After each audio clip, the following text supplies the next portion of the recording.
Boys and girls, ladies and gentlemen, we are finally live with the Cyber Family podcast. God damn it. Um, yeah, so Tom's Lotta did break down. That was a confirmation, but no, I'm just kidding. He's just grabbing a drink. He'll be back in a sec. But today's gonna be a kind of cool one. I think a lot of you guys and myself actually have been waiting to do this stuff with Tom. Tom is one of the biggest bulls when it comes to the stocks I'm invested in, and pretty much for me, for those of you guys already know, I'm pretty much mostly in Tesla and Palantir. Um, Outside of that, I have some ARC for some of the registered accounts and stuff like that. But really, we're gonna have a nice civil, somewhat civil, probably not civil, but discussion about It's not gonna be some civil, Palantir. bro. It's not gonna be civil. That's okay, man. This podcast is all about just keeping it real. I swear to God, people are always like so cautious, dancing around subjects and stuff. So You know when it'll Dave be Lee had me on, he had yeah. to put a disclaimer Oh, in the oh yeah. bottom of the like foul language, and it's like be careful. I don't give a shit. They can unmonetize me for all I care, No, no, man. no. It It is what it wasn't is. for monetization. Like he said that a lot of people told him they watched it with their kids and whatnot, so they didn't. They didn't. They weren't like when you watch a Dave Lee channel, it's like Yeah. watching Disney. You know it's gonna be safe, and then I come on and I basically like motherfucker. Yeah, Like, you were saying it to, and you're like, sorry. I was like, oh man, no, it's I all was good, trying to man. keep it like polite and shit. I want to say hello to some of my buddies in the chat. I can see Rich in the chat. Rich is the voiceover artist who does the Geico commercial, by the way, just so you know. Oh, no way, no Yeah, way. yeah, That's yeah. amazing. A lot of my friends are here in the chat. It's good to Rich, see you man, all. what's going on? Yeah, Holy crap. he can save you 15% in 15 minutes, bro, or less. Where's the upsell on like the competitor there? It's like we'll save you 15 minutes on what 15% on 13 minutes. Like how are they gonna do that? No, So but what's yeah, going on, buddy? nothing much, man. I mean, I think a lot of us have been crazy, like waiting to do this stuff. I think there's a guy in the comments, Bruce. He's been like in your chat. I see him sometimes in your chat, like, come on, you should do one. So I'm really excited to have you on board. Obviously everyone knows Tom Nash, but for like the three people that don't know you, bro, you want to like quickly just introduce yourself? Yeah, my name is Puckface Nash. I'm a big fan of Tesla and Palantir. Major holdings in Enron, WorldCom, Wirecard. Oh man, Uh, Wirecard I heard is gonna grow this year. This year is gonna be the year. I'm telling you. yeah, subscribe to my channel. It's youtube.com/PewDiePie. Let's go. Let's get it. Let's get it. What's Let's funny? get it. I bet you somebody can like Photoshop your face and people will believe it. You know? Yeah, for sure, for sure, for sure. Somebody says Tom Puto Nash. You know what they're referring to? No. I was tweeting about the Russian-Ukraine Oh, conflict, puto. Yeah. Okay. and I called him Puto. Yeah. And then people like, "Is this a typo?" I said, "Nope." You know what's funny? Just off that puto note. So my wife is South Filipino, right? They have this thing called puto. It's like a dessert thing. Yeah, it's a But cake. It's a cake. I yeah, know. yeah. But it's also like a swear word in Spanish, so it's Yeah. hilarious, man. Family parties are wild as hell. Yeah, Dave. Look at this shit. Yeah, man. Okay. All right. So I think we're gonna dig in really into like we'll start off with the crowd favorite Palantir. A lot of my viewers are Do pretty it. much here from Palantir, but full disclosure, guys, this stuff is not obviously financial advice.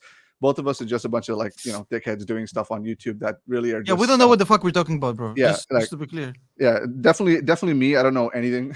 I just know how to I'm press a even button. worse. I know even less. I mean, for all you know, this whole time instead of buying Palantir, I might be pressing the short button. You never know, right? So, maybe I'm up a whole bunch. Who knows? But anyway, so we're gonna start off with You talking about might sell. Palantir. You might tell everybody to buy and then sell Yeah, everything the yeah, next yeah. day. Isn't that like Bill Ackman situation? No, Yeah, it's a but different. It's another YouTuber situation. oh shit. Okay, all right. Exposed. No, I'm good. But No, no, no. yeah, I'm so kidding. we'll talk about Palantir. We'll touch on Tesla. We'll touch on some other small like things about like Google and stuff like that. And really, at the end, I really want to get to this because there's a bunch of questions on Twitter actually that came in, which are pretty good. So that's pretty much what we're going to talk about. But Tom, if you're good, man, we'll kick it right off. Let me ask Yes. you. I know you've covered like I don't want to cover shit that you've already talked about in other podcasts. I mean, you can cover it a little bit if you want, but really, I want to find out like how you got into Palantir. And honestly, guys, before Tom gets into this, he's done a few of these interviews with like a few of the other YouTubers, and he's given some a lot of great content there. So feel free to go check him out on those other channels as well. But if you want to just give me a kind of like a glimpse as to how you got into Palantir, because it's kind of this weird like obscure company that really only, I mean, arguably after Wall Street Bets, it got a lot of like eyeballs from people that aren't, in the technical side or in the software side. But how'd you stumble upon this like gem of a company? So basically, what happened? I had no idea about Palantir, Yeah. and I got into it before the when Reddit took it to 40. I was already Yeah. in, and I stayed in. So I wrote it to 40. I wrote it back down. Mm. So I got in. I was having a conversation with a friend of mine who is, I don't want to say which bank, but very. So he invested a lot of money into Palantir, not his own personal money, Yeah. but Yeah. they invested in pre-IPO, bought a Okay. shit ton of it. Okay. So they got it for like what, I don't know, $9. I don't even remember what Oh was yeah. the Yeah. Yeah. pre-IPO. Okay.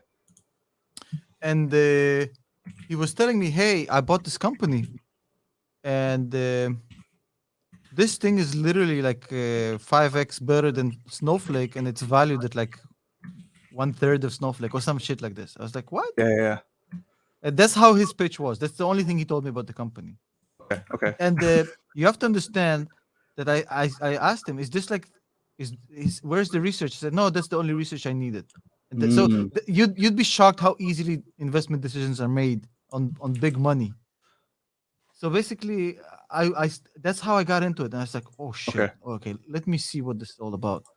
And then so the company, when I started looking at it, it just DPO'd. Okay. So I Gotcha. didn't Yeah. get Yeah. in before. It just DPO'd, and I looked at it, and I started reading about it. I started researching about it. I was like, oh wow, and it gotten stronger the more I learned about it. And what I usually do, I talk to people from the industry. So I started chatting with my buddies who work in the business intelligence industry, and Mm-hmm, mm-hmm. the more I spoke to people, I got two answers. One answer was, "This is the best thing since sliced bread." The other was, "I have no idea what they're doing." But Yeah. nobody told me that this is trash. And I spoke to a lot of people. So Yeah. Yeah. basically, so when I heard this, I was like, okay, let me research a little bit more about it. And I started reading, and then I looked at the fucking business model, and I was like, did these guys just create a fucking monopoly in an industry that doesn't exist yet? And I didn't even read Zero to One yet at that point. So I had no Yeah. idea that this was like the whole plan from the get-go. It's like nobody's Yeah. gonna catch, but then I wasn't educated enough to understand the potential threats in the future. But at least for now, they're monopoly still. So let's see how long this lasts. Yeah. For No. I know now, that's fair. yeah, there's no competition. Man, I know it's and like we'll get to the competition stuff in a bit, but like for me, it's funny because I went to California in 2012, I want to say, for my cousin's wedding, and at that time there was like I was trying to move over there, and I'm like, man, I want to get some like some good tech jobs over here, but I was kind of like this weird edgy guy at work all the time, so I never wanted to work for like your fan company, and actually that's pretty much how I made most of my money. So I'm like, where can I get into these like pre-IPO type companies where I can get some shares and this and that, right? So that's when I was speaking to my cousin's husband, and they were talking about Palantir and stuff. Actually, you know what's funny? That guy, like, this is super low key, and I'm not going to expose his name just yet, but like, I'll tell you after this. But that guy's got some. He's in like a pretty interesting position at another interesting company. I'll share with you after. But like, Okay. if I can interview him, man, it'll be awesome. But anyway, besides the point. So he was telling me about Palantir, and he's like, it's kind of this weird edgy company that has some really fantastic engineers, right? So I'm like, okay, shit. So let me take a look at this. And literally, when I took a look at it, I'm like, crap. I have nothing like the stack I was working on for a tech stack. It was nothing similar, but I still applied anyway in like 2016. So I really liked the stuff they were doing at that time. It was mostly surrounding the government stuff, and I was like, man, this would be really cool to just see behind the veil, like how these guys are operating and stuff like that, right? But yeah, so that's really how I got into it. Then I started following on. They released like, especially after that Bin Laden bit, like where they were like, yeah, you know what, we'll help cash that guy. Man, like, I mean, we'll get into this in a second, but just to build something like that where you can find a needle in like a stack of even like more obscure needles is like it's really hard to build that kind of software. So I think people are really underestimated. And I'm like, holy shit, these guys really have something that I think people are just really not realizing is like you're saying, like monopolistic, right? That's really my thing. But I mean, I touched on it a little bit, but like, bro, what do you think? So I know I'm coming at it from a software angle, right? But what would you say is a true value? And you've talked about a lot of this in most of your videos. So for those of you guys who are new and like the three people that don't know Tom Nash, check out his videos on Palantir. But what do you think? Like, let's if we take this company and break down all the fluff, right? What do you, from like your angle, think is the true value that this company is going to deliver? Because Alex Karp talks about a bunch of different stuff, but he doesn't always talk about the true value, other than the whole democracy and that kind of stuff, right? What do you believe it is? It's a decision-making mechanism. Yeah.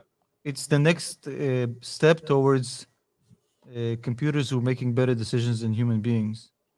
So these are computers helping human beings make better decisions.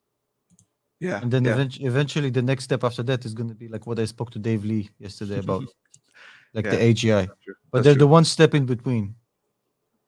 The whole idea that you can, and that's sounds abstract, but you can research the work. The most transparent stuff they do is the stuff they do with Airbus because that thing has been completely out in the open and got it from every possible angle. So if you have an interest, go and research. Um, by the way, there's a little bit of a feedback from your end. I think it's because you're not using headphones. Oh, sorry. Is that better? So no, no, no. I hear myself twice, but if you don't, it's fine. Okay. Okay. So, anyways, so yeah, now it's gone. It's the lack of headphones. So you can just mute yourself when I talk and vice versa. That will solve it. But basically, go and research the Skywise infrastructure, which is basically Foundry tailor fitted for the airline industry. And you see exactly what they do in very, very simple terms. None of this democratizing shamans, whatever this crap they were fucking throwing around. It's very, very simple. They'll take information from completely unrelated points in your business which never communicated to each other. For example, the warehouse never communicated with scheduling. The scheduling never communicated with the maintenance. And those three has never shared data because they have unrelated businesses. Why the fuck would they, right? But hey, they do, and they are right now in Foundry. So basically, what happens? All of these, and I don't even remember how many. There's a chart. I can look it up in a second, and I will look it up in a second to just to show you. There's a chart showing exactly how all of these data points are now connected into one single source point.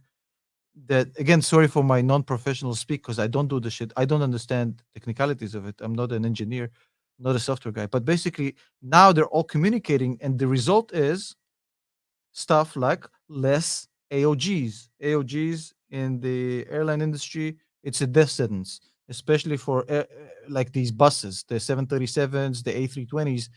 The whole business model on these planes predicated on these planes being on the air as much as possible. They can't be on the ground. So AOGs basically means airplane on the ground in airline terminology. And when you have AOGs, you pay fines, you pay airline fees, you have to book people. It's just and every hour of an airplane on the ground that beyond what's scheduled is just it's a colossal loss. So basically, Palantir and there's test cases that show that by things like preventative maintenance, by optimizing scheduling, by things like they prevent and reduce AOGs significantly.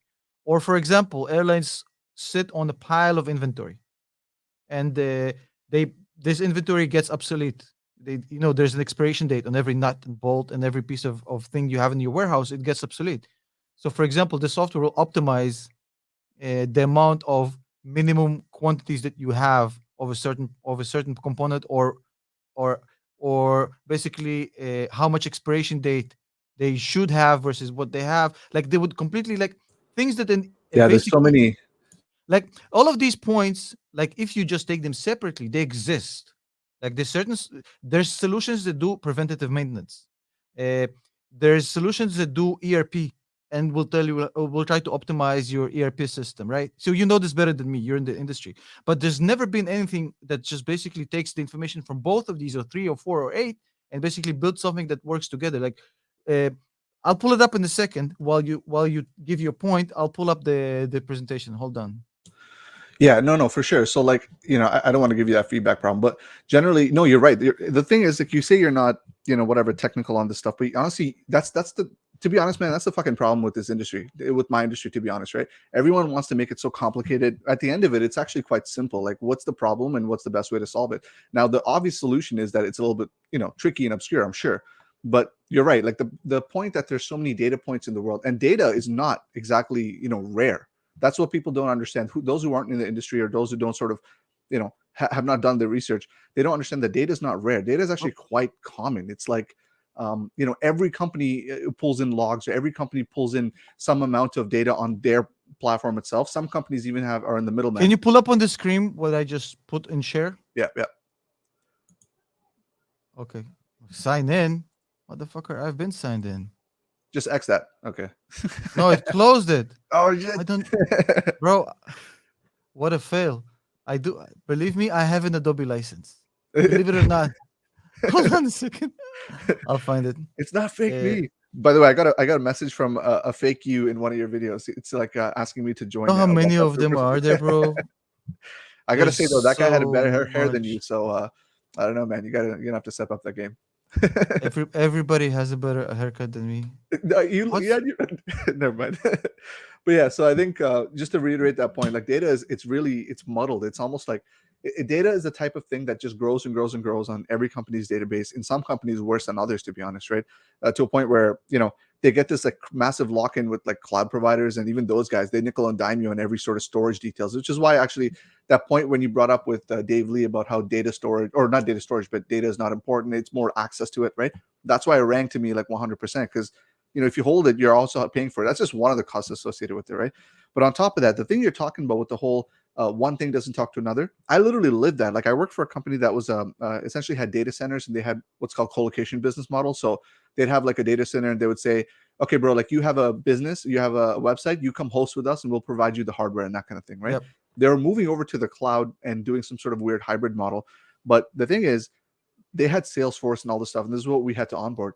And the amount of stuff that I had to do on top of onboarding this software that supposedly works out of the box is brutal. It took us a year, and it barely worked after that, right?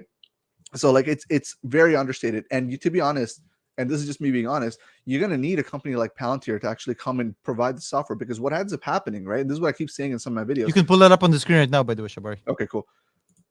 What ends up happening is when you do some of these data integrations from different departments and different sort of data entry points, right? You're also going through the people like the managers, and they're like, no, no, no, we're just going to do it the way that we always knew it, right? So Yep. when you have a company like Palantir, which is a company by the best stretch of the imagination, right? They're like, no, this is the way to do it. You follow what we do, and then you just watch the results flow in, right? Once they sell it, people, it'll become more evident. But that's the problem. The problem is, you're right. Everything is so disparate, and nobody wants to connect it, because it's more of like, if it ain't broke, don't fix it kind of No, situation, but right? people will lose their jobs, bro. Yeah, Nobody in that too. IT wants. A lot of people will go home. That's why there's a lot of resistance from internally. That's their biggest flaw. We'll talk about in a second, but I think a guy like CodeStrap really broke it down nicely. Their biggest failure so far is not building a lobbying evangelistic community from that will help companies adopt this from within. Instead, they have to fucking hard sell and cold pitch it to companies, which is going to be much lower. But they're not good salesmen. Nobody's arguing that they are. Yeah, seriously. Uh, but I want to show you this slide. I don't know if you've ever seen this, Shabari. Uh, No. so this is a slide from their Skywise presentation. So on this slide, you can actually see the different data points that they're connecting right now. So far, all of these are completely separate, right? So you have the flight sensors. And by the way, so I had this conversation, for example, with the guy on my Patreon community, one of my smartest guys in my pit. He builds airplane engines. I'm not going to say which company, but you can. There's not a lot of them, but I won't tell you which. So he's like, dude, we have all of this data. We're monitoring all of this data right now. I said, yes, that's exactly the point. But Palantir does not create new data. They'll take whatever it is you guys already monitor from from different points in the business. They'll put it together. Exactly. And it's like, yeah. And then he's like, oh shit, that's what you're talking about. Yeah, because Palantir don't fucking create new data. They'll pick it up from different points in the business, and they'll connect it. Like, this is probably the best way to show how it works as far as like together. And Yeah. Yeah. there's a lot of good information here. Like, this is So more about. so you Oh know what's wait, did you funny? this number? Did you see that? Wait, no. Where is this? Have you Yeah, ever that one. seen Yeah. this slide Yeah, about the I saw A350? So this is the this is airlines they like work Airbus. with. It's like that's a huge, huge difference. These Did guys you use see like this single one? digits. Did you see this one? The onboarding process. Nope, nope, I haven't seen this. So this is the onboarding process, how it works, and Okay. timelines. So you have the first, basically by week 6, you're done. You're going to support. Okay, so that's where they're getting their 6 week mark. Yeah, yeah. Okay, okay. Yeah. Yeah, What actually, else it's is it's funny you bring up this whole like engine thing. So I did a thing with this company that did logistics. This is not just Look at for this. Skywise. Look at this. This is like the test cases that they have for decreasing costs. One flagship regional carrier discovered an in-warrant part removals, 769 million in part value and 21 million per labor value, and had that got unclaimed. So basically, you understand what unclaimed in-warrant part removal means in the ERP language. Right. So all it's a lot of money, bro. And just one, there's so many more. There's like it's full of these test cases where like um there's a lot of these fucking there's a lot of dollars to be shown, which makes it sort of you would assume an easy sale, but there's a lot of resistance from within. Like these guys who sit in these like the CIOs, they don't like that shit. Yeah, because they think they know better, right? They got the title, Yep. so they're like, okay, this is the way we do it. And Yep. to be honest, if Palantir didn't exist, it would make sense in a way. But this thing that Palantir is doing, most people that actually want to increase productivity actually understand that this is the way to go anyway. That's why I'm even doing this YouTube channel, right? It's more like, duh, this is an obvious thing. Like that whole like what's it called? Different components and stuff like that. That's not just for Skywise and Airbus. To be honest, like I did this thing with the trucking company, trucking logistics, and even a Cummings and all these companies that make these transmissions and stuff. These things have sensors too. It's not just for. It's almost like a use case they're using for Skywise, but they could put this across any sort of mechanical industry and sort of still have that same effect. So I don't know. For me, I feel with that Skywise thing, it's just sort of touching the surface a little bit. Now, before we head into the competition bit, Tom, let me ask you this though, since we're already on that topic. On these partnerships, right? And this is one thing that stuck out to me. I don't know, maybe you'll know more of the business side of it a little bit, but when they make these big deals with Skywise, Athenia is another one, all these guys, their supply chain, right? They're more so building like a sort of an ecosystem for everyone to play in. And that has a certain cost associated with it. But how would that affect, like, for example, Q4 or something like that? Like, how, would they take kickbacks? Is that general for the business process? Or is it more so just a one time cost and then maintenance? Can you elaborate on this question? Yeah, yeah. Not So, sure I so, understand. so with Skywise, they basically sent it to Oh, Airbus. what's the okay? I understand now. Yeah, Understand. Okay, so the business model of Skywise, how it works. Okay, so basically, as far as I understand it, and this is a brilliant. This is actually a brilliant move by Palantir. So the way I understand it is now, if you're buying a plane from Airbus, you're getting Palantir as part of the deal. No extra cost for you as the airline. But not only that, every single supplier and subcontractor you work with as the airline gets an access point for Skywise. So even for the suppliers, everybody who works with the airline gets on the system, and Skywise is basically being financed by Airbus, and they're basically marketing it for Palantir. And I actually spoke. So basically, that's so their biggest client is their biggest distributor, so to speak. It's kind of crazy. So it's worth it for Airbus because they're already kind of beating Boeing in the past couple of years. But this is just another kind of step in that direction. But yeah. actually, there's a lot of Boeing data on that system I because a lot heard, I of heard. airlines use mixed fleets. So that's kind of interesting.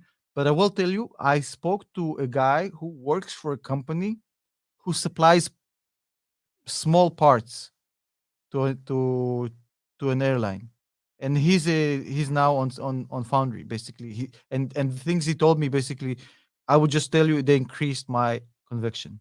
He told me Yeah, about his user experience, about how efficient the system is, and he basically told him this made him buy shares when he started using the system. And they're that's just a fair. subcontractor of a company that's getting the system for free from the manufacturer that's buying it from Palantir.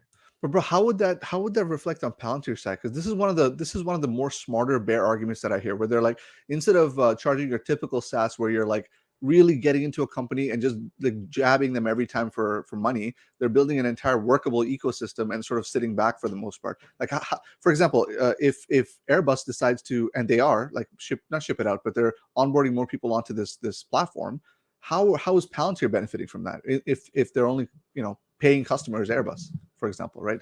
Does that make sense? I don't know the specifics of Yeah, it's hard to say, the right? the master licensing agreement is between them two. But from what I know from master licensing agreements that I've seen in the past, and I've seen quite a few in my career, too many actually. Usually in businesses like this, you pay per stations or per units. You know this from your work also. So you either get like a bank, or you pay per station, or you pay for up to 100, up to 500, up to 1,000, up to I don't know what exactly which one they have, Right, right. but it's not a fixed cost. I can guarantee you this. That's true. Yeah, I think a lot of this stuff it'll start to come out more as these quarterly earnings and stuff come out because a lot of them are just new. Like Skywise has been around, but Athenia is new. The one with Yep. Hyundai, that's new. So we'll start to see this really sort of Honda add up. is no, yeah, okay. That's a brilliant move. No, nobody understands how important. Like, there's a few people like you who understood. Like, Honda is the next ecosystem which they're actually establishing themselves as an industry standard. Like, they're already industry standard in airlines. Now they're going to go into shipping. By the time that Microsoft or Google wake up, they already have these are like already like, remember in Civilization, this is already like territories that they've conquered already. So Yeah, it improves their position. So they're creating standards, and I would, if I would, bro, they would have taken the Hyundai deal for fucking free. yeah. I know that Yeah, one and Athenia I think is huge because that's touching like yeah. major supply chain like situations, right? So There's some guy in the comments says I'm down 31%. It's irrelevant for me. I don't know. Like, I don't want to tell you that it's not a lot of money. It's just like, if you're in this for the long haul, I honestly don't even check the price on a weekly basis. I couldn't give less fucks. yeah, yeah. We'll get to like quick Q4 synopsis in a second, but let me ask you this, man. I think this one I think is going to really interest both of us. This has really been a thing for me too, but By the way, sorry to competition. interrupt you. Sorry to All good. interrupt you, but again, I want to show you guys something. So I just want to pull up something really simple on the screen right now. This is a page, and if you can accommodate me and share what I'm showing right now, this is a page from one of my favorite resources to look at stocks, which is Seeking Alpha. Not affiliated, not sponsored, so chillax. So basically, Seeking Alpha is where I like to look at stocks. And this is a Palantir. Why I like Seeking Alpha is because they give me the multiples real quick. I don't have to calculate nothing. I'm obviously, you're more technical. You're an engineer. Like, I'm more kind of a numbers guy. So we completely, like, we tackle things from different perspectives. So Yes, I sir. I like to look at fucking price to sales. So price to sales for Palantir, basically, what's the multiple on how much sales they have per year versus the market cap, right? So 16, 17 price to sales. This is the number. Okay. Okay. And now I want to show you what's the multiple on Snowflake. And Snowflake is not a competitor to Oh Palantir. man, Have you no can't even mistake. show them this one. Look, the Snowflake price to sales is 70. 70, bro. So the question is, like, is Snowflake 5 times better or whatever? I don't know math, right? Or 4 times better than Palantir? I don't think so. But there's any kind of trend, even like, bro, CrowdStrike went down a lot, right? And they're in the fucking Yep. cybersecurity, right? Cybersecurity SaaS price to sales 28.38 after they dropped like what, like 80%, bro, or so. I Yep. don't even know. So Yep. I can go SaaS, each SaaS company by SaaS. Look, Cloudflare. Oh man, there's so many companies here that are just, in my opinion, like one offs and stuff. You know, Look, people always ask me, but Cloudflare is price to sales 51. I mean, we can do this all day. For a SaaS company, these guys are priced as if they're like at the bottom of the pack. They're priced at 50, like Intel versus AMD right now, bro. no, for real, no, that's true. Actually, it's funny Like, you mentioned the on the Skywise bit. There's a book. I remember that, like I'm on this group chat thing the with test Palantir. cases, yeah, you can Yeah. get it on Amazon. Yeah, Okay. good Okay. Yeah. book. Yeah. So there's that. If you guys are interested, you can buy that if you're really interested in going seeing like the, I guess, minutia of all the little things. Okay. So for this one, like I think that's okay. So most of the stuff was what we're doing is kind of speculation. Some of us have some more information than others, sure. But while we're on this topic, right? Why don't we touch on a little bit of competition? Because here's the thing. Realistically, right? They don't have any competition. In my opinion, they're either competing with everybody, but their actual platform competes with nobody because no one, like you alluded to, has the level of integration in one product. Everyone wants to silo it and sell it as like a different piece or whatever the case is, right? In terms of competition, like what are your takes on that? Because I know we sort of had like a sort of sidebar outside of this, but what's your main take on this? You beat me to it. I was about to make a video. You fucking So killed one my whole time, man, one thesis. time. I was like, this motherfucker. Okay. No, I was really impressed by that video. So there's a few guys in the comment section, some smart comments. But I see Chris Patel there saying crowd is taking over the cybersecurity. Yeah, CrowdStrike is one of my favorites. Yeah. It's probably in my top 10 of. It's a phenomenal company. You know They, the thing about CrowdStrike too, while we're on it, they the funny remind me thing is, Palantir. You know what I mean, and how yeah. fucking ahead of the game they are. And the thing is, just to really quick on that CrowdStrike, the one thing that really makes them ahead of it is because they have so many of these modules that they're selling, right? But the thing is, these are all sort of things that proper security people already do. But the problem is, people are moving away from that space altogether. Everyone wants to Yep. just write apps, right? They don't want to Yep. sit there and focus on the big things. So these guys have actually identified the fundamental components of like cybersecurity and put them into modules for you to sort of like go in and play with, which is and they have a full platform that you go in and actually manage your entire space, which is awesome. So that's why they'll take over for sure.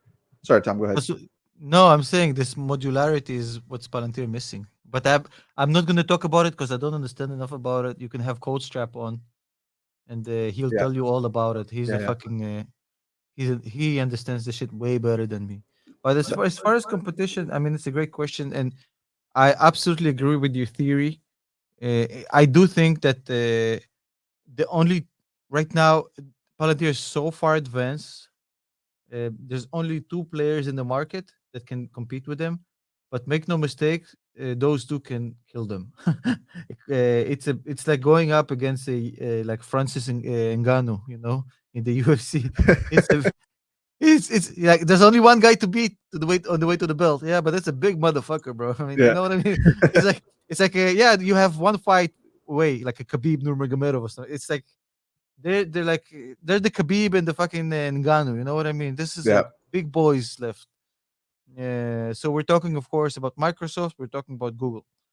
Uh, if anything, if you have to ask me which one will be more likely to compete is Microsoft. I think they have the ecosystem to do it. They have the network, the Salesforce to do it, the relationships to do it, and they've done it before to many, many, many, many, many, many, many other companies, bro. Just look up what happened with fucking Slack, bro.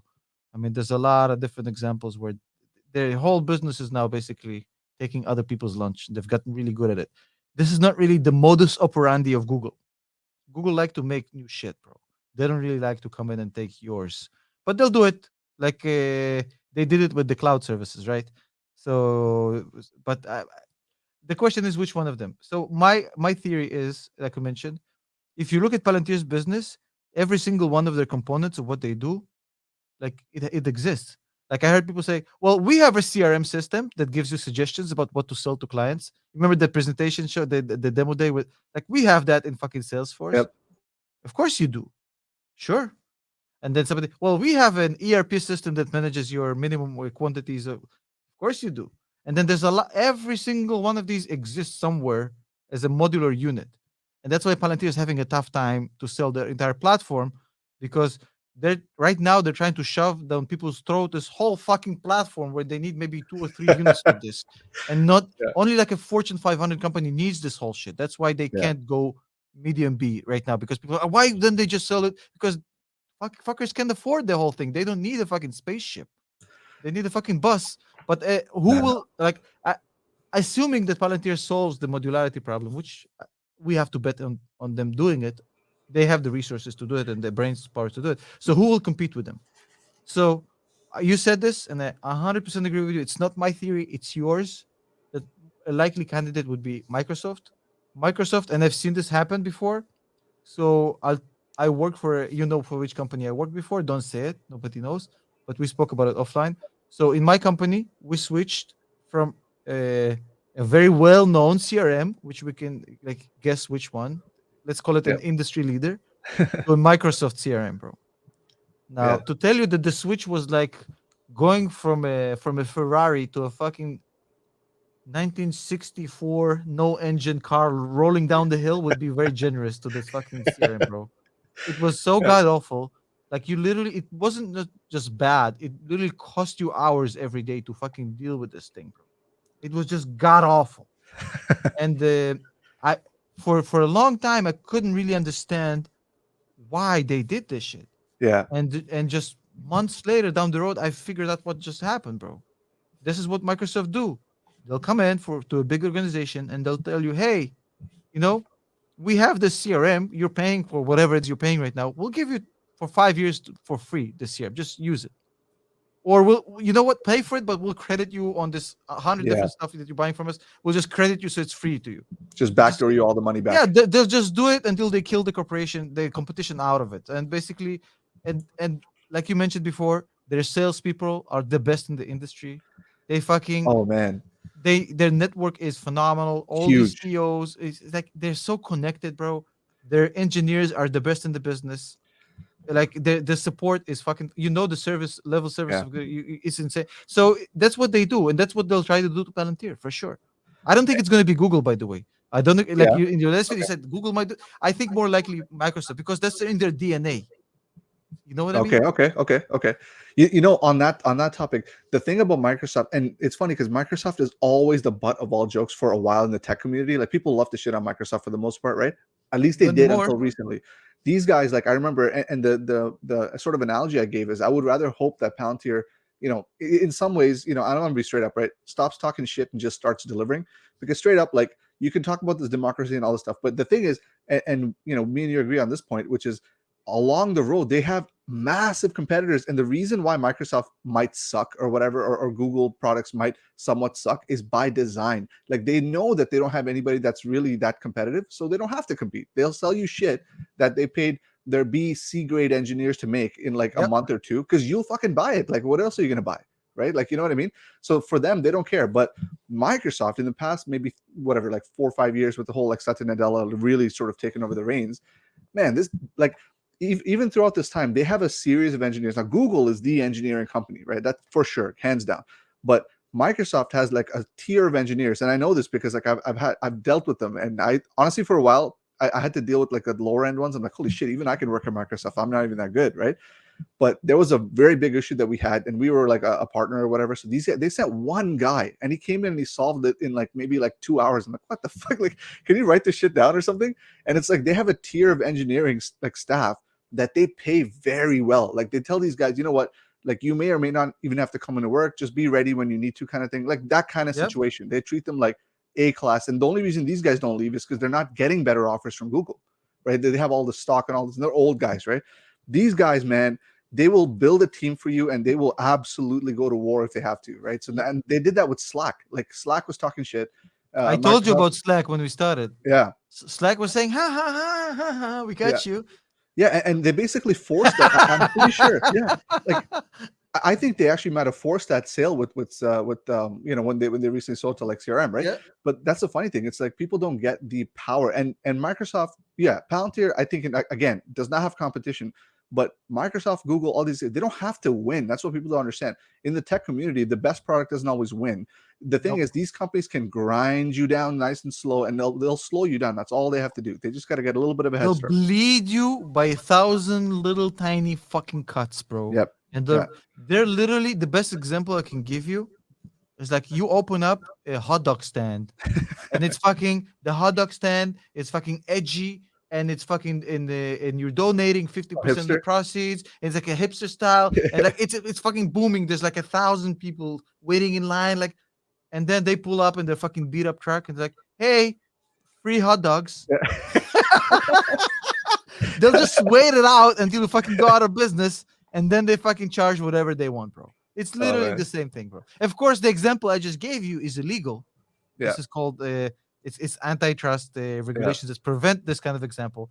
But I mean, there's a thin line between this example and what actually goes down the market, which is kind of you can loss lead your way into a business and kick the Yeah. competition out, and if you can outlast them financially, that's kind of an easy game. And by the way, what you just mentioned about compensation, you guys don't even understand how much these top tier engineers are getting paid, bro. It's not Oh even man. funny. These are like, they're like brink trucks, bro. And that's why when people criticize um the stock based competition policy by Palantir, I was like, motherfuckers, that's the whole point. They're prepping, because the thing with stock based comp, you have to understand, is like you usually give it out for 4 or 5 years, Yeah. then it vests over 4 or 5 years. If you leave, it stops vesting, and you can only exercise the whatever is already vested for a certain amount of, like, when you leave, on the Yeah. moment you leave, which most people don't have the cash to do anyways at that point. So if you want to see your stocks, you Gotta gotta stay. stay the whole. So that's the only way to, like, if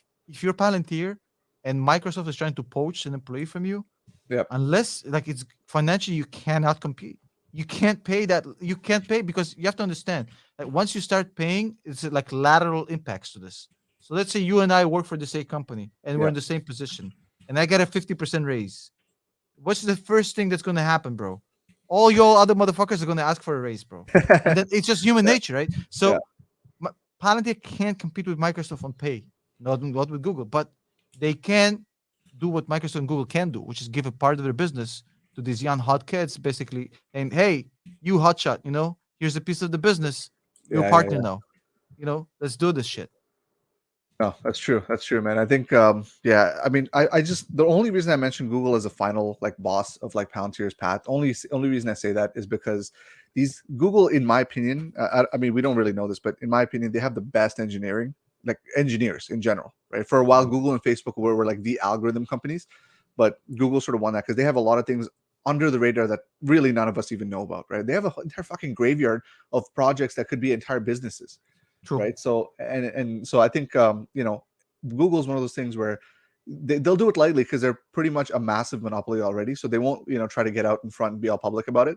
But I think they have the potential to for sure try to compete with it. And I think Palantir, like the leadership, they've always talked about how crappy Google is when it comes to the government contracts and how they're very ambiguous about like where their allegiances lie and shit like that, right? So that's why I think there's some fire there. Yep. But all right, man. I mean, this next thing, we'll touch on this quick, but I definitely disagree with you just a little bit here. I don't know if you've changed your views on it, but B2C, why do you think they need a B2C? Now, let me give you my premise as to why I don't think they need it, just real quick.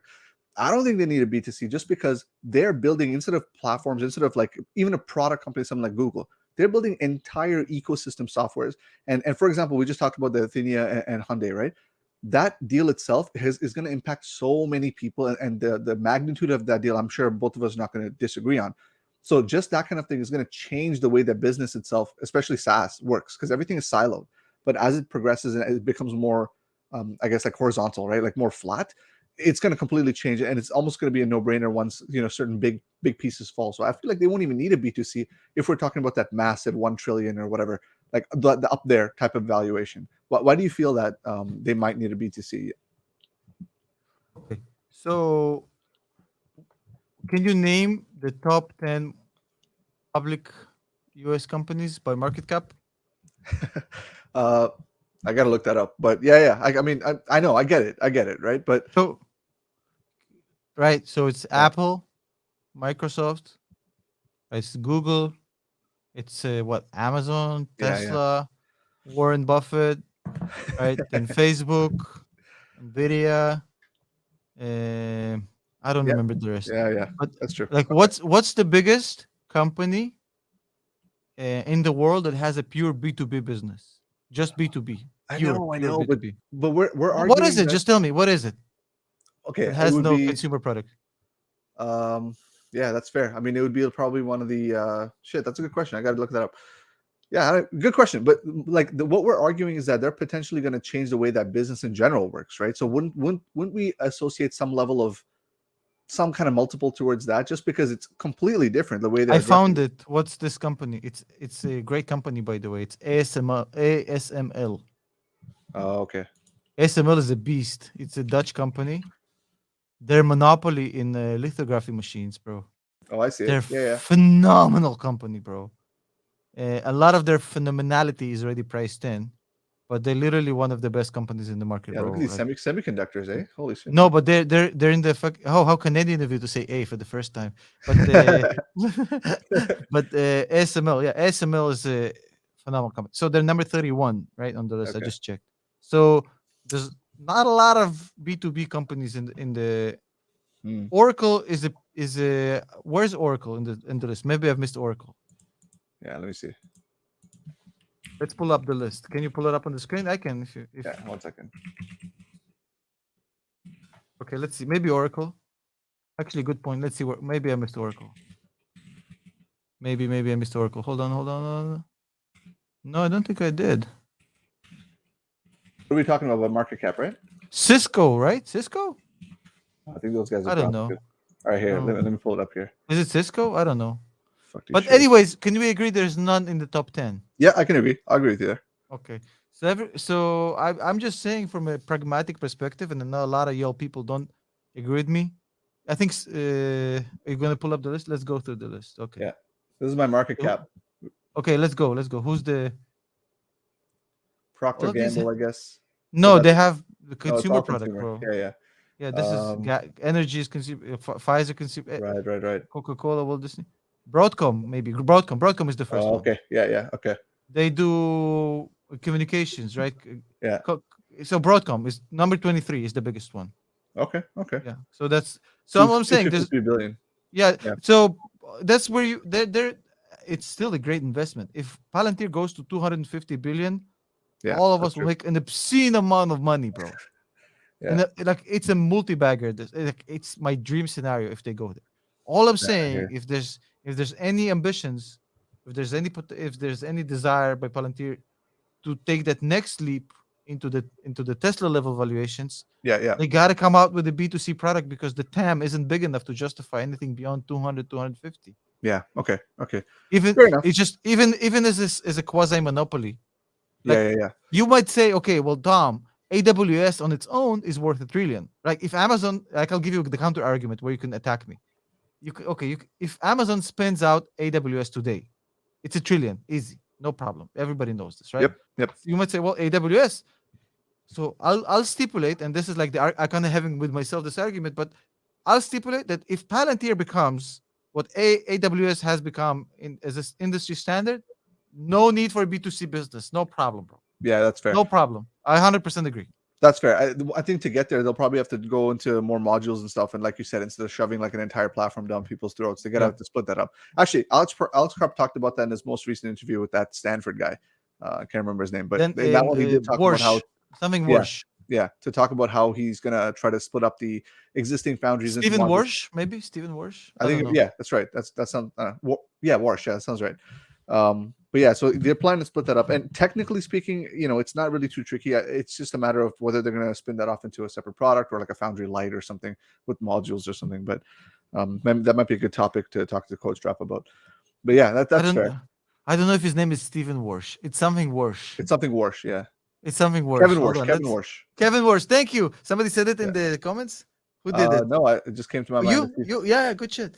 So Yeah. all I had to tell you is that I 100% I agree with you on this point. But hey, what's the problem? Let's say they stay on the B2B course. Let's say they become a top 30 company in the world. Yeah. I'm fine with that, bro. Yeah. I'm not gonna be like, oh, this didn't work out. Yeah. My only It's still an insane result. No, I know. Oh yeah, no, for sure. Like I'm with it. I'm with it for like 100% on that. My whole thing is if Broadcom is built on current fundamentals, right, of how SaaS companies and all these companies are based, right, and this potential new thing is going to be much more valuable because they're actually touching not just single silos, they're going more horizontal.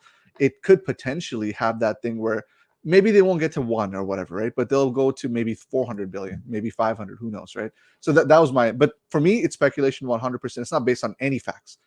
For you, you're saying, okay, look at what's happening right now. This is probably where they're going to sit if they continue. Yeah, totally get that bit. So I think it's really important to get that. We'll move on to the next one, but just real quick, what's your Q4 glimpse? I mean, you don't have to get too much into it. I know you're already going I to post tweeted about it today. I think it's gonna be 420, bro. Yeah. But I found the number really funny. What if it's 420 million 420.69. 690,000, bro? Imagine, man, if they hit that right in the money, holy crap. I'm going to start putting, getting as much money. I don't know, bro. I'll tell you what. Yogi Berra once said, "It's really hard to make predictions, especially about the future, bro." I don't fucking know, bro.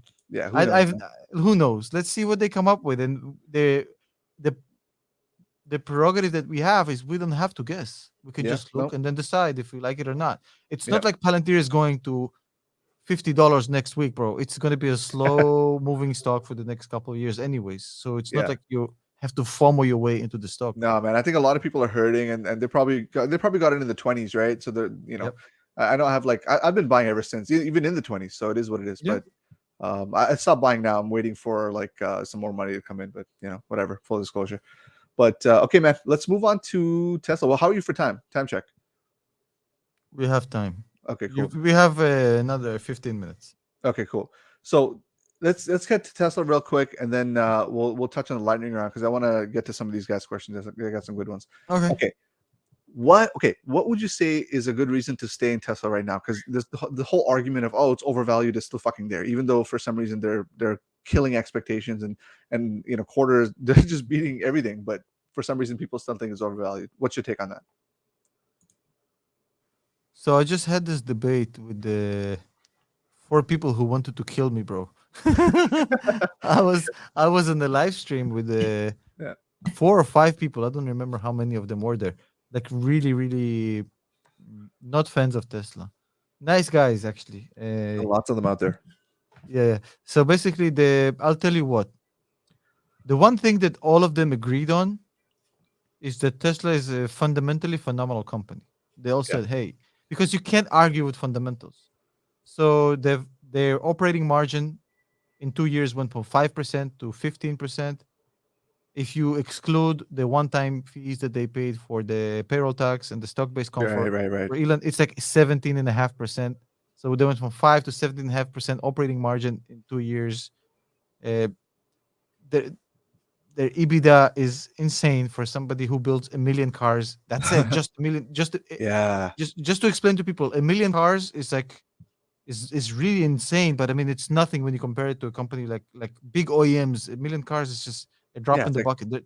what, ten So percent of Volkswagen, I think. yeah, so their efficiency is just phenomenal in any like when Yeah, you look at the efficiencies, the margins, and you look at this company and you're saying, well, they've executed for the past few years in such a phenomenal manner. They've created the ability to sell value, not to sell price. So they have brand loyalty, which means they can raise prices, which they have multiple times already. The right. demand isn't going anywhere, and people are waiting for months for this car. Yeah, They have insane amount of cash parked on the side, which is like with $17 billion. Their cash flow is insane, bro. They just had free cash flow for the entire year. Uh, was it? I think. Sorry, it for was like two. Q4. Yeah, yeah, Q4. yeah. So it was 2.7 Two billion point. free Yeah, cash that's right. flow, I have it here and somewhere. that's after spending 2 billion on Berlin and Austin, which is like That's the insane. thing, which is So coming on this year too, right? They're coming online now. yeah. So you have all this efficiency, like, bro. They having like they have what 30% EBITDA, 17% OM in a pandemic year with chip shortages and just under a million cars. Yeah, and Imagine scaling up, and more importantly, Shabari, imagine adding in a feature that's selling it for 80% margin, which I is the agree. FSD. Yeah, 100%. Yeah, So, and they have already capacity for 3 million cars as it stands with Berlin and Austin. You think Tesla can't move 3 million cars a year? I think they can easily sell 3 million cars a year. They yeah, have no I agree. marketing team, no commercial. It sells itself. So all of these guys on the stream, not to create an echo chamber here, I'll tell you their comments were: we love the company, we love the fundamentals, the team is phenomenal, we love Elon, but at this price, we feel it's just too expensive. Okay, okay. You can't argue with that because it's a subjective statement. Yeah, exactly. That's true. Yeah. Yeah, I mean, what? Because they're saying there's too much upside potential priced in. So how much is too much? It's a personal decision at the end of the day. I mean, the multiples are dropping as they start delivering anyway, so I feel like it's getting to that buy point for me at least. So we'll see. I think that they will always be ahead of the curve as Yeah, far as the price. I think if people expect Tesla to drop to a 30, 40 multiple, even a 50 multiple, that's never going to happen. yeah. There's because a company that's been executing for so long and beating expectations, there's always going to be a lot of future upside baked in. And Yeah. if That's you're true. going to be waiting for the low multiple, is it's going to be a long wait. Fair enough. Fair enough. Okay, man. I got one more kind of like a chunky one for you, and then we'll get into like a lightning round. All right. So, China stocks. What do you think of that one? I know your take on it. I think everyone yeah. knows your take on it. But the reason I ask is because in my comment section, there's been a few people that are like, "Great content, man. I'm a super like Palantir is the number one, but number two is Baba." And I'm like, "Oh shit!" Like, and full disclosure, I was in JD.com all of 2019, and when they spiked like crazy, I sold after that. So I use that fully as a trade for myself. But like, what's your take on that? Because I know it's a kind of a weird politically charged situation, even with that stuff, right? So like, what's your take? I mean, I know with the whole VIE structure, it's different, but is that the only thing that you're concerned about with that? So, by the way, there's a comment in the chat. Somebody says Palantir Foundry, the new AWS. We didn't mean it literally. We mean like as an analogy. Yeah, yeah, yeah. But so here's the thing. So you mentioned Alibaba, right? So Alibaba, if you look at the fundamentals in any other country outside of China, it's a $300 stock. Their numbers are phenomenal. It's an amazing. It's just a fucking brilliant company. So so Alibaba is a prime example of a company that's been hammered by the geopolitical risks and the instability of the Chinese Communist Party. I feel, in my opinion, that the there's too much geopolitical risk and instability in China to invest in Chinese companies. In fact, I feel that as long as the Chinese Communist Party is calling the shots, Chinese companies, as a general, unfortunately, are not investable for me. I love China, love the culture, love the people. I feel bad for them that they're stuck with these communist assholes. That's the But thing. Yeah, these communist assholes make it impossible for me to invest in China. yeah. I mean, and guys, like, and most of the stuff we're talking about is most about the parties themselves, right? So stop fucking misconstruing the shit and Yeah, I have no saying. problem with. I love China. In fact, like if you look at the at Taiwan, Taiwan is literally where China could have been without the communists. Like Oh the, man, the thing that's is with true. communists, the communist regimes, they turn their communist the agenda as the religion. It becomes the new religion wherever Yeah, they are. yeah, yeah. So in China, the communism is a religion. They're trying to force it down people's throat, and but that's besides the point. The thing is, the Communist Party in China have proven time and time again they'll do irrational shit that will damage and hurt their own companies. Look at what they did to Didi. Look at what they did to Right. fucking Ant, the Ant IPO, which they Oh killed. man, I was waiting for that one too. I'll be honest. I was like, wow, this Yeah. is gonna be good. So look at what they did to Tencent. They made Yeah, like with the gaming industry. They just fuck with their own. Like I feel like to prove a point. unfortunately, China is regressing a little bit. They let the economy run free, and now this communist agenda is basically they're like a horrible coach that's taking out a really good lineup and putting in a bunch of bums because Yeah. he's so confident he knows better, bro. You know that coach that has like a son on the bench and he's like, fuck Yeah, this, I'm playing this guy every time. And his yeah, bench is like the Michael Jordan. yeah, Yeah, yeah, fair enough, man. yeah. Cool. All right, let's just get into the lightning round. Why not? I'm gonna ask you some just really quick questions. Take as long as you want, but if you can answer in 10 minutes, man. And by the way, I just want to say Russian stocks are even worse. So Yeah. before anybody says, "What about Russia, Tom?" Well, fuck Russia and fuck Russian stocks, bro. They're even worse than China, bro. Just only Gazprom, is that it? Or is that even public? No, bro. I don't fucking invest. I don't have zero Russian stocks. I would Yeah, invest in China before I do Russian stocks, bro. They're even more volatile. They're motherfuckers about to start a war, bro. Look at what the fuck is like. It's Dude, even worse. did you see that video with I can't remember who it was now, but it was like some time ago about crypto, and there was a I can't remember his name, but he was like a major. He had like the Facebook of or Gmail of Russia, and the guy just fucking disappeared like a few years after doing that video. That's crazy, man. He was like Bro, research what happened to there's a guy, his name is Navalny. Navalny is the last name. Navalny. Okay. Yes, so Navalny, he used to be in opposition in Russia.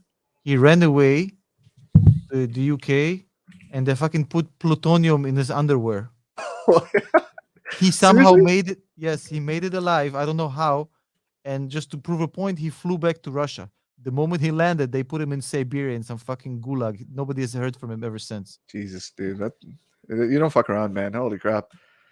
Yeah, I mean, It's crazy, bro. Like what they just told, they put fucking I don't know if it's plutonium or some other like high tech bullshit radioactive shit, but they put some god awful shit in the man. Like nobody fucks with your man's underwear, bro. yeah, I yeah. mean, it's nasty. You probably had a good time before somebody got in there, though. Imagine That's the probably. agent that had to go through this man's underwear, bro. Can you Da imagine? He's like, Putin, da. I didn't sign up for this shit. He's like, I didn't go to the KGB to fucking dig around yeah, in grown man's underwear. a big time spy, man. Imagine pitching that to him. He like put his hand over, like we have imported the job for you. It's like, how was your Yeah. day, honey? I don't want to talk about it. Yeah. Oh, I don't man. want to talk about it. All right, man. Okay, all right. Let's close that with the lightning Questions. round. Dude, my Question, question for you. question. Let's start with Yes, number one question for me. Did you yes, actually own a Lada? yes.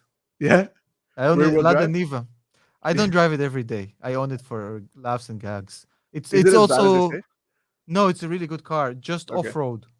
Off Okay. Okay. road, there's no better car off road. I challenge this Lada Niva that the only piece of technology it has is mud flaps against any other. The only car that has ever done better than this Lada Niva on off road, and when I say better, I mean it doesn't break down. Yeah. Yeah. It has it might not go anywhere, but it cannot be broken down. The only car that does better and is more durable is the Toyota Hilux 1986, 7, 8, and 9. Yeah. Okay. Even Okay. 1990 Hiluxes are real, but other than Toyota Hilux from the 80s and 90s, this Niva is a fucking. It's impossible to. It's like an AK-47. You Yeah. can't Yeah. fucking. It just You works. need to. It just works, bro. Ah, man. All right. Next question. John Smith from Twitter asked, "What?" Okay, so we're supposed to both confirm our favorite Street Fighter 2 character. Are you a Street Fighter 2 fan? I got this machine in the back. I turned it on for you guys, by the way. Everyone's asking me if it works, but I turned it on. What's your Oh, favorite you character? know how Don't tell much me money? Zangief. No, no, no, no, no, no, no. Oh, so it's been a while. I okay. So there was a pizza place. It's Okay. funny that you bring this up. So you're a young kid, and most of the audience is not as old as I am. But I was born in 1981, so I'm fucking old as fuck. By the way, so a lot of people get shocked when I say this because I behave like a fucking 15-year-old idiot. But in this town I live in, there was a pizza place right on the fucking main square. And after school, all of us used to go to this pizza place. You buy one slice of pizza, and you hang out there for hours. And they had a fucking Street Fighter machine, bro, Yeah, yeah, outside with coins. You know when you play with coins. yeah, And yeah. I invested so much money into this machine, bro.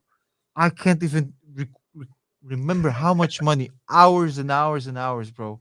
And my I didn't never had a favorite character, but I like this Yokozuna character. I forgot his name. The Oh, E fucking Honda, E Honda, yeah, yeah. I loved the I loved him, yeah, with the hands. and I like the karate guy. I forgot his name. Ryu, I don't remember the is names, that the but main the guy? karate guy. I don't know if what was the main or not the main, but I like the Yeah, yeah. karate guy and the sumo guy. They were fuck. I That guy never was played. awesome. Zangief was the one with the long arms, right? He's a Russian guy, man. A big fucking Russian wrestler. No, but the one who extends his No, that's arms is this. Dawson. That's Dawson.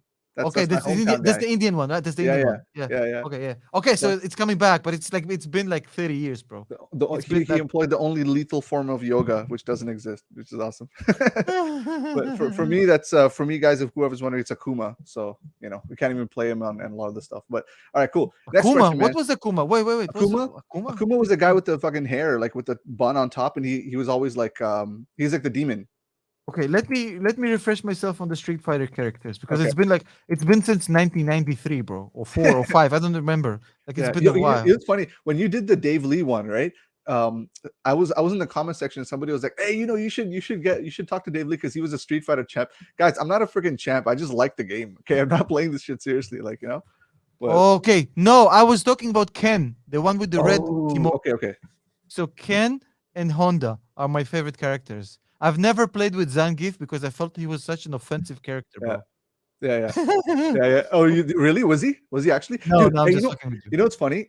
In the old Street Fighter games, every time you like face Zangief in like Russia, there's always fucking people drinking in the back. You notice that? It's like this is No, what they thought of you guys at that time. There's always like people. There's a prison. There's like someone drinking, and there's like a bunch of people smashing bottles and shit. bro, the character design in this game has never like it's so good. It Yeah, it nobody has captured the uniqueness of each character. I mean, yeah, yeah. They like they've they roll in the stereotypes hardcore, man. Street Fighter 2 character design. There's been fighting games since, bro, Yeah, but it was such a perfect game of it was serious and yet not serious at the same time. true. Yeah, Like when you play Mortal Kombat, it's too serious. It's like I never dug Mortal Kombat because of all this fucking finish it. It's yeah, like yeah, motherfucker, it's a video game. yeah. Chill. It's not fun at that point, right? Yeah, I No, get it. Street Fighter always was fun. It was just like nobody was getting fucking killed, bro. Yeah, yeah, I know it's true. Um, okay, cool. This next one, I'll touch on a little bit. It's just the secrecy around Palantir. Um, uh, experience of so basically Dan wants to know if there's like what's the secrecy on Palantir and what are the source for insight about their offerings. Guys, most of our sources for the most part is just speculation, things that we find online, our own research, which actually you guys can do as well, and we definitely suggest that you guys go out and research your own stuff. Tom, some of the presentation that he's talking about is really just public knowledge, so Yeah. that's really most of where the stuff we're You getting can from. dig it up on Google if you Yeah, just have the time, bro. yeah, But and by the way, mostly that's all like we do, guys, you know, we and really don't know shit. mostly yeah, we don't fucking know. You just stole my line. Thank you for this. I was about to punch him with the we don't fucking know. All right, man. Emmanuel wants to know why invest in the S&P when by he means you can hold more Tesla or Palantir. Okay, What do I'll you think, explain Tom? why. So this is a really good question, but you always so with the individual stocks, there's always a possibility of this company going to zero. Always. Okay. The people who invested in Enron did not think that it can go to zero. Enron used to be like like it was Google and fucking Microsoft and Tesla combined. This Yeah, was yeah, like yeah, so nobody thought, oh, this would never and this go guess what, motherfucker goes to zero. Any individual stocks, including Palantir, including Tesla, including any company you invest in individually can go to zero. yeah, yeah. That's So true. as a on the other hand, you have the index. So the S&P 500 is not going to make you rich. However, long term, it is literally impossible to lose money on the S&P 500. If the longer you stay in the S&P 500, the more it becomes impossible for you to lose money. In fact, it's kind of a cheat code in a video game. If you just stay in long enough in the S&P 500, you always make money. The thing Yeah, is, yeah, yeah. True. the thing is, it's you're not gonna make like Tesla money or Palantir. Like you can't scratch a lottery ticket this way. So for me, S&P 500 is an insurance policy, is a hedge. It's always there to keep me in check. I'll play more risky stuff, but I always have my S&P 500, bro. It's my trusty little friend. It's always gonna carry me through hard times, bro. Even if the S&P 500 crashes, look at the crashes. Look at 2008. Look at 2000. Yeah, yeah, They yeah, it always comes back. Always, bro. If you just like, I would just tell you that, and it's not my advice, but a lot of these, like even Warren Buffett, just he says, just fucking put it in the SP 500, yeah, bro. yeah. That's fair. Yeah, If you can because pick properly, yeah, I say even if you can, a certain percentage has yeah, to be in the SP 500. It's a nice grounding element to your portfolio. It yeah. it, Fair it enough. yeah. No, yeah, totally. I mean, that's actually like pretty solid advice. Not like you're giving the advice, but you know, it's pretty good I'm not thing that giving you're doing. advice, but Yeah, all I'm saying is just look at the S&P 500, pull up a 10-year chart, and yeah, look at what's going on. But it's a cheat code. You know what? Pull it up since 1981. yeah. And it's also funny. Ev- It's also like that because they keep adding companies and moving out companies around and stuff. So yeah, it makes sense It's why it's like just that. the economy, bro. The economy is growing every year by anywhere from 3% to now. I don't even know where we're at right now. Dude, It's everyone's scared, man. That's the problem. Everyone likes the recent news, right? Everything recent right now is all fear, fear. Even though unemployment is like all time low, all that kind of stuff is all great, but everyone's just scared of this whole market. I'm sure the Palantir ones are definitely like freaking out, multiple fucking 30%, 40% dips and stuff. But you know, it is what it is, man. All right. The next one, Chase wants to know what's the future of data. Real quick, guys. I mean, this is just Google this stuff, guys. But the future of data, it's not future, it's present. Every data's everywhere. Like this is not the future. We are currently in the present. The future of I think what you're asking is the actual ability to read data is what I think it is. Tom, you have any like quick chiming in for that? And that's by the way why we're investing. I'm investing in Palantir at least. I think I've said this so That many covered it. times before, Yeah. but I feel like you know what um oil was for the world for the past 30 years, Yeah. ever since the you know what, even more, ever since the oil crisis in the 70s, right? So from 1980 onwards until like, so for the past what, 40 years, I think that the next 40 years, we instead of oil, just replace it with data, bro. Yeah. So 100%. 2020 until 2060, it's not even about energy is going to be there's going to be it's not going to be like, you're not going to be it's not going to be as important as data. Data will drive everything, bro. We're just in the fucking day one of this insane transition. No, I agree. I agree 100% on It's that, just man. getting started. Yeah. Well, okay, cool. So that's pretty much it. I want to see if you want any closing thoughts. For me, Yeah, guys, I closing mean, thoughts. This is not financial advice. yeah, Obviously, I'm not just saying this. This is not a disclaimer. This is not financial advice. Don't listen to people. I tweeted it on my Twitter literally this morning. I Today, said, yeah, if you want to get rich, do not listen to YouTubers. I literally tweeted it. Just fucking do your own research. This is a nice little conversation to get your heads and brain stimulated, but you have to do your own research and fucking find these things for yourself. You yeah. can't be investing based on what some YouTuber says. It just doesn't work this way. This is a surefire way to lose your money, bro. Yeah, also Just straight up, like there's guys, and I see them in yours too, but there's guys in our comment section that are asking like, should we sell? Should we buy? Guys, honestly, we really we are don't just fucking finding out. know, bro. Yeah, Yeah. yeah. I mean, like I'll be the first one to tell you that I'm not gonna act like a fucking rock star or something. Like I made some good returns, but it's because I did my own research and got it at a certain time, right? You can't. And one thing we do know is we can't time market bottoms or tops and shit like that. So just be careful. Just do your own research, and I think that's probably the best thing you can do here. But yeah, man. I mean, this was awesome, dude. Thanks for coming on, man. I hope I didn't run you off too long, but all you guys who are joining, thank you guys for participating. Tom, dude, you are a fucking awesome guy to chat with. No, bro, it was fun, and we'll.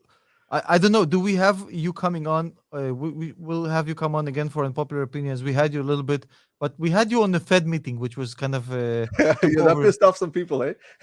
What? Nah, no. We just we didn't have a chance to chat with you. We'll have you on No, the it's all good. unpopular opinions for sure. We're actually working on a new show with Justin. It's going to be insane. Yeah, Beyond the Justin's an popular awesome guy opinion. too. Yeah, yeah. We're doing. I'll tell you when we wrap. But when people hear about this, they're gonna go. I have some pictures to show. It's gonna be like this not been done yet. It's not even like it's something insane. I'll tell you. And then Okay, so yeah, yeah, yeah, after yeah, we'll yeah, do yeah. two. After I'll tell you. But guys, like the whole point of this stuff, right? I just want to reiterate, at least from my channel. I know like a lot of you guys bring it up. The whole point of my channel is like this whole thing is just for me to express my thoughts and to have folks on that's going to provide some value, like Tom, for example, right? So don't take this as any sort of advice or anything, but we're trying to keep this as uncut as possible. This isn't about fucking YouTube or subscribers or anything like that. So this is just about some I just want information. to say something, Shabari. People think I don't wear Adidas. I'm in my pajamas right now. I'm at home. I'm chilling. Even my pajama, look, it's an Adidas, and it's an Adidas, bro. I'm Bro, you're a matching sponsor for everything. Adidas, man. I You're have no wearing that tracksuit. like. This is a pajama. This is not. You can see it's a pajama, bro. I'm literally fucking just Do you chilling, actually make pajamas? I'm actually down for that. That looks comfy. bro. Like everything I wear is just Adidas. People are like, are you sponsored? No, I just fucking like Adidas. I have in my. I was about to show it, but then decided not to. I have like 15 different tracksuits in my closet Yeah. behind me, bro. Did you grow up a Gopnik, man? Everybody grew up a Gopnik in the 90s, bro. I work with a bunch of Russians, man, so I know all these like Yeah. small things. But Yeah. anyway, guys, I think we're done here. I will Adidas, if sign you're off. watching this, sponsor, please. Sponsorship. I'd love to have an Adidas sponsorship, Yeah, bro. I know Tom, so also send me pajamas, okay? Send him So- pajamas. All right, guys, I'll catch y'all later. Thank you all for joining. Tom, pleasure to have you, brother. I will see you guys. I'll see you guys in the next one. Catch y'all later. Bye. Later, boys.